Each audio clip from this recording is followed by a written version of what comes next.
জানেন কি এখানে রাখা আছে? ছোট একটা মগজ দেখলে কি হবে? 5 লক্ষ কিলোমিটার তার দিয়ে এটাকে পেঁচাইছে।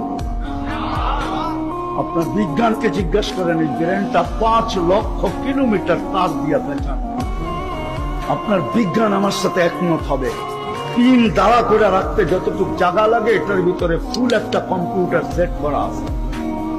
একজন মানুষের ব্রেনে যতটুকু কম্পিউটার আছে 800 কোটি মানুষের একদিনের খাবার হয়, যদি এটাকে যান্ত্রিক পার্টস হিসাবে বিক্রি করা হয়। সার্চ দিয়ে আপনার বিজ্ঞান থেকে জিজ্ঞাসা করেন। আপনি আল্লাহর বিরুদ্ধে ভাববেন, আল্লাহর বিরুদ্ধে লিখবেন, আল্লাহর বিরুদ্ধে বলবেন, যেমন খুশি তেমন চলবেন। 24 ঘন্টা অক্সিজেন দিবে আপনাকে আল্লাহ। কয় লিটার দেয় ডেলি? 550।